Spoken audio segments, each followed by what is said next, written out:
Ndugu zangu wapendwa, Sinodi Jimbo Katoliki Moshi, katika Kristo tusikilize na tufanye yote upya. Katika Kristo tusikilize na tufanye yote upya. Sinodi Jimbo Katoliki Moshi. Leo Mama Kanisa anaadhimisha kwa furaha kubwa sherehe ya mwili na damu takatifu sana ya Bwana wetu Yesu Kristo, yaani ungeweza kusema pia andamo la Ekaristi takatifu. Na hii ni sherehe inayotualika kusimama mbele ya fumbo kuu la imani yetu na kutangaza kwa moyo wote kwamba Yesu Kristo yu kweli, kwa hakika na kwa dhati katika maumbo ya mkate na sakramenti ya Ekaristi. Ndio nini watoto? Sakramenti ya mwili na damu ya Yesu Kristo, aliye kweli katika maumbo ya mkate na divai. Aliye kweli katika maumbo ya mkate Na divai. Si mkate tunaouona tu kwa macho ya kawaida. Katika macho ya kiroho ni mwili wa Yesu. Nasema kwa macho yetu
tuko naye, tunamwona, lakini ukiwa na mashaka pale unabaki ukiona mkate. Ukiwa na imani na macho ya rohoni unauona mwili wa nani? Hakuna hata, anafupisha pale mtuzi akasema hakuna taa, yaani hakuna hata. Mtoto mmoja aliniambia, mbona anasema hakuna taa? Taa ni ipi? Ile taa imekatwa kidogo, lakini maana yake hakuna hata, hakuna hata. Ni mwili tunaokiri. Katika ulimwengu unaotafuta ishara za uwepo wa Mungu, Mama Kanisa Katoliki anatuambia leo hii, Mungu hayuko mbali na sisi. Mungu yu katikati yetu katika Ekaristi takatifu. Yesu hakuacha kumbukumbu tu ya maneno yake, bali alibaki mwenyewe kuwa chakula cha roho zetu. Alibaki mwenyewe kuwa chakula cha roho, na anayeula mwili wake na kuinywa damu yake anao nini? Yohana 6:56. Katika Injili ya leo wapendwa, Yesu Kristo anasema, mimi ndimi mkate ulio hai, ulioshuka kutoka mbinguni. Mtu akila mkate huu ataishi milele. Maneno haya yanaonyesha ukweli mkubwa kwamba Ekaristi ni zawadi ya upendo wa Mungu kwa mwanadamu. Yesu alijua kuwa baada ya kupaa mbinguni, wanafunzi wake wakikabiliwa na majaribu, mateso na udhaifu wa kibinadamu, hayo wangekumbana nayo. Kwa hiyo hakutaka kuwaacha yatima, akawaambia, sitowaacha ninyi yatima.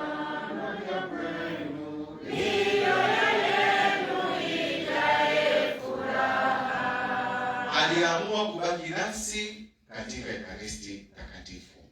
Na tunajua maajabu ndani ya Ekaristi. Watu wanatafuta muujiza ya kuonekana tu kwa haraka haraka, lakini muujiza mkuu unapatikana hapa kwa Yesu wa Ekaristi. Katika maisha ya kawaida, mama anaandaa chakula ili watoto wake waishi. Vivyo hivyo Kristo alitupenda kiasi cha kujitoa mwenyewe kuwa chakula chetu cha kiroho, kuwa nguvu yetu. Hatupewi kitu kutoka kwa Yesu, tunapewa Yesu mwenyewe. Tunamla Yesu mwenyewe. Ukija hapa ukapumzika kwa furaha, kwa heshima na kwa imani, unapumzika Yesu mwenyewe. Hata kama kikiwa ni kipande kidogo hivi, ni Yesu mzima aliye katika maumbo ya mkate na divai. Kwa hiyo kila tunaposhiriki Ekaristi, tunapokea mwili wake, tunakunywa damu yake, nafsi yake na umungu wake. Hakuna zawadi kubwa kuliko hii, hakuna. Pia katika masomo tunakumbushwa leo kwamba Mungu alivyowalisha Waisraeli jangwani, kwa maana alionyesha pia ukuu wake. Walikuwa katika safari ndefu, sehemu ngumu na yenye hatari, yenye nyoka wakali. Mungu aliwapa chakula ili wasiishiwe nguvu, waweze kukumbana na kukabiliana na changamoto hizo. Safari yetu ya kuelekea mbinguni nayo si rahisi. Tunakutana na majaribu, tunapambana na dhaifu yetu, yaani dhambi, magonjwa, huzuni, migogoro ya binafsi, migogoro katika familia, migogoro katika jamii, katika jumuiya, tunakutana nayo katika taifa. Naona hata amani duniani sasa hivi inatikisika, mabomu yanalitima huko, watu wanateseka. Kwa hiyo kuna changamoto nyingi. Katika safari hii Yesu anatupa Ekaristi kama chakula cha kututia nguvu, kutupa moyo na matumaini tena.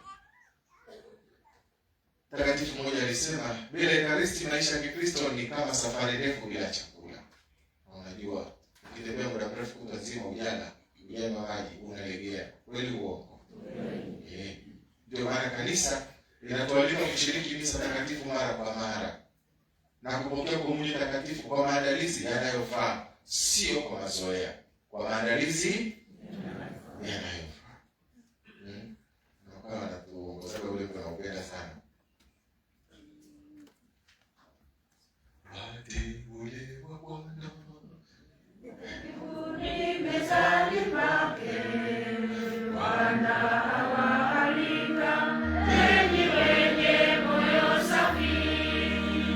Amewaandalia karamu takatifu, mwili na damu yake, chakula safi cha roho. kuna shairi moja limekaa vizuri. Hebu nipe shairi. Kwanza tujitakase nafsi zetu wenyewe, tukishajitakasa tujongee meza yake. Kwanza tujitakase nafsi zetu kabla ya kujongea. Kwa hiyo tusijiongee kwa mazoea, tujiongee kwa jicho la imani, jicho la kiroho zaidi. Ndio maana basi kanisa linatualika kushiriki misa mara kwa mara na kupokea hayo maandalizi. Wengi wetu tunahangaikia chakula cha mwili cha kila siku, lakini mara nyingine tunasahau chakula cha kiroho. Ni rahisi sana kupambana kupata mkate wa kila siku, kula vizuri, kunywa vizuri na kuvaa vizuri. Nani asiyependa mahali pazuri pa kulala? Nani asiyependa mahali chakula kitamu? Nani asiyependa nyama tamu? Nani asiyependa kinywaji kadhaidi? Nani asiyependa amani yano? Wewe ukiona yaani wakati mmoja shule moja huko, wakati huo tunasoma, sisi tulifanyaje, akaja na kunguni mmoja. Kunguni hata kwa hiyo kunguni sikizi mambo ni mazuri. Kunguni akazalisha, kwa hiyo wakaangua makunguni wengi. Sasa ikifika usiku leo kunguni wana tabia, hawasumbui mtu ukiwa na mwanga. Ngoja taa ifanye nini? Watoto wakazi. Kwa sababu ni kama jibu. Alafu anapotea. Sasa ukiwasha taa uone kitu. Ukilala ni kelele. Kile macho ni mlezi wa kweli akasema, watoto. Kaja na kwa wakati. Watoto Hakujua nani kuna nini? Kuna kuhukumu. Hata na mapepo wakuombea. Wakuombea. Wapenda kumuuliza. Unawachia ni usiku tu wanapata shida wanalialia ovyo. Hiyo ndio wanasema kuna kitu kinawangata, kuna kitu sijui, kuna kitu kinawangata usiku wana. Kwa hiyo wote wale zima wanakuwa vichaa. Ukiwasha taa, pepo wanaondoka. Kumbe wanazama kwenye godoro. Wanaenda kujificha kwanza. Ukizima wanakuwa hai. Kwa hiyo pale nasema kwa hiyo mapepo ni usiku. Na ule ni usiku, tena ule usiku kati. Kwa hiyo wakukemea. Hapa sasa. Unaenda kukemea kunguni vile.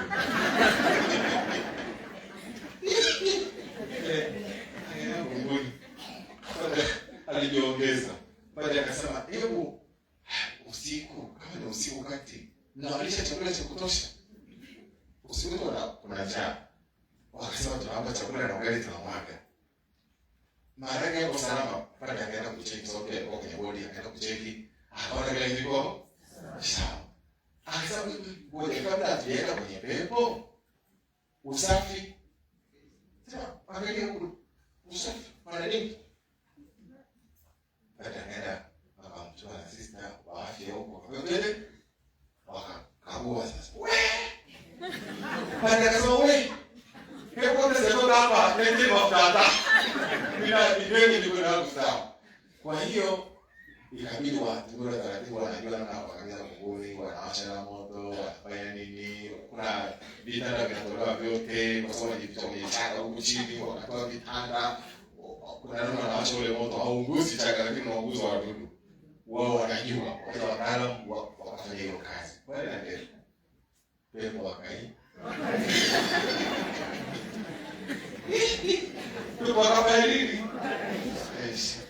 Sasa kwa hiyo tunataka kusema hivi. Tunapata tatizo mengi, lakini tunapomwangalia Yesu wa Ekaristi tunapata nguvu. Tunaangalia na vitu vinavyopita, tukasahau kuandaa maisha ya kiroho. Hapa tunapita tu hapa duniani, lakini kuna maisha ya umilele. Maisha ya hayo hatuyahangaiki.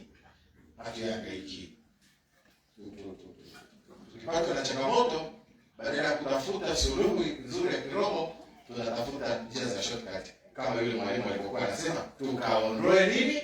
Pepo. Badala ya kutafuta chanzo cha tatizo ni nini? Kwa hiyo utaishia tu utafuta, utaenda huko, utaenda kule, utakaja mafuta, utakaja na hiyo, utakaja mika, utachukua vitu za upako, utachukua na maji upako, utachukua na nani? Na nini tena? Na manduni ya upako, utachukua na nini tena? Unahangaika, ukapata Yesu wa Ekaristi hapo, hujamuona, una imani hiyo, unahangaika. Mwingine unaweza kuwa na kashfa, unakufuru unasema, kanisa yao wanakuja kila siku, mbona sioni chochote? Uone kwa sababu unaangalia kwa jicho la kawaida. Unaangalia kwa jicho la roho, unaangalia kwa jicho la kawaida. Ndio maana uone chochote. Na utabaki hivyo hivyo. Utaenda kila mahali utaona msaada. Kwa sababu wewe unataka mambo ya nje tu. Mambo ya ndani sifuri. Mtume Paulo anatufundisha kwamba mkate mmoja tunaomega unatufanya kuwa mwili mmoja katika Kristo. Tunapokaribia meza moja ya Bwana, tofauti zetu za fikra, za sehemu tunayotoka, za vyama, za dini, za nini, basi zinapaswa kupoteza nguvu yake na kuunganisha tunapomwona Yesu. Yaani huwezi kumbagua mwenzako kwa sababu si uko wako kama ni mtu wa Ekaristi. Uongo. Huwezi kumdharau mwenzako kwa sababu wewe ni Mkristo unaishi katika Ekaristi, utamwona kwamba mnaunganishwa na mwili. Huwezi kumtenga kwa sababu hii, kwa sababu unajua kwamba mimi ninaye komunika, ninajua maana ya upendo na umoja. Ekaristi inatuunganisha. Haiwezekani kumpokea Kristo madhabahuni alafu hatuelewani, hatukai vizuri. Haiwezekani kula mkate mmoja wa uzima huku tukiendelea kuishi katika magomvi, visasi na migawanyiko. Haiwezekani. Leo Bwana anatualika kujiuliza, je, ninaishi katika amani na wote? Je, ninaweza kutoa msamaha kwa wote na kupokea?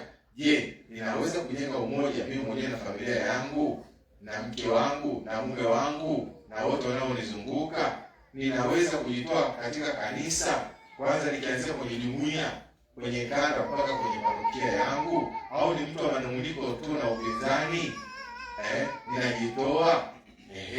Ekaristi tunayopokea inapaswa kuonekana katika matendo yetu ya upendo kwa jirani na kwa kanisa. Ndio maana baada ya misa hii tunafanya andamo la Ekaristi Takatifu. Tunatembea tukimsindikiza Yesu aliyeko katika sakramenti takatifu. Andamo hili si desturi ya kawaida wala matembezi ya hivi tu, yaani kama picnic. Ni tendo la kiimani. Ni tendo la nini? La kiimani. Kuna watu wanaona makuu katika andamo la Ekaristi. Kuna watu wanaona makuu. Kwa sababu wanatembea na kiimani, sio kishabiki. Kishuhuda, sio kishabiki, ni katika ushuhuda. Kwa hiyo ndugu zangu, ni ili tendo la kiimani. Tunatangaza mbele ya dunia kuwa Yesu ndiye Bwana wa maisha yetu, bila hofu yoyote, bila kuogopa. Kuna watu leo wanatembea dunia nzima, kuanzia Baba Mtakatifu mpaka sisi huku Itashi, ni maandamano. Kwa hiyo tena kule mjini utakuta kwa jirani na masero wa Mungu wanasindikiza maandamano ya Ekaristi. Ndio sasa kumbe Ekaristi. Leo ukiangalia fulani askofu yuko, kardinali yupo, anabeba. Baba Mtakatifu naye amebeba leo, anatembea. Yaani leo ukienda kwa lami huko, kuna wengine wanatoka Mwika wanakuja Mbengo. Wengine wanatoka Siwa wanakwenda kule. Wengine wanatoka Moshi wanakwenda kwa Rugoni. Wengine wanatoka Siwa. Yaani kila mahali leo dunia nzima ni andamo la nini? Lakini kwa moyo, na ni siku ambayo ujue pamoja na kwamba Wakatoliki tunajua vizuri nini maana ya Ekaristi na tunajua maana ya damu, lakini kuna wenzetu pia ambao wanapenda kuja kuungana na sisi, sio kama ya leo. Wanajua nguvu iliyopo ndani yake. Tunapopita katika kanda zetu leo tutapita, tutaanzia hapa kwetu Samaria, tutakwenda Nazareti, tutakwenda Mchungaji Mwema, tutaingia Yerusalemu. Mwaka huu wakati wa upendeleo. Kwa hiyo tunaanzia huko, mara nyingi tunatoka Mwembeni, tunakatiza, tunakwenda. Lakini leo tunaanza hapa. Leo tunaanza, mwaka jana tunaanza Mwembeni tukapita Machame kule. Mwaka huu tunaanza tunapita mambo nyingine. Pengine Mungu akijalia na uzima, mwaka kesho tunapita katikati huko, tunaweza kuanzia Mwembeni au katikati tukapanda. Kila mahali Yesu awabariki, apatakase. Kwa hiyo tutembee naye kwa imani. Tunakubariki maeneo yetu, tunakiri imani yetu hadharani. Usiogope kucheza naye, kusali naye, kufurahi naye, tukisema kwa ulimwengu kwamba Kristo bado yuko hai na anaendelea kutembea pamoja nasi siku zote. Basi wapendwa, katika sherehe hii tukumbuke mambo matatu muhimu. Ekaristi ni zawadi kuu ya upendo wa Kristo. Tuseme Ekaristi ni zawadi kuu ya upendo wa Kristo. Ya pili, Ekaristi ni chakula cha safari yetu kuelekea uzima wa milele. Ekaristi ni chakula cha safari yetu kuelekea uzima wa milele. Tatu, Ekaristi ni sakramenti ya umoja na upendo. Ekaristi ni sakramenti ya umoja na upendo. Basi tunaposhiriki andamo la Ekaristi leo, tumwombe Bwana Yesu atuongezee imani katika uwepo wake wa kweli katika sakramenti hii takatifu sana. Tusimkaribie kwa mazoea, bali kwa heshima, uchaji na upendo mkubwa. Na Bikira Maria ambaye pia tungemwita ni mwanamke wa Ekaristi. Ni mwanamke wa nini? Mama wa Ekaristi kweli kweli. Anayeabudu pamoja nasi na watakatifu wote. Atuombee ili tu watu wanaompenda Yesu katika sakramenti takatifu na kumshuhudia katika maisha yetu ya kila siku. Mwili na damu takatifu sana ya Yesu Kristo viwe nguvu ya wokovu wetu na safari yetu kuelekea makao ya milele mbinguni. Tumsifu Yesu Kristo. Heri tena kwa sherehe hii ya mwili na damu.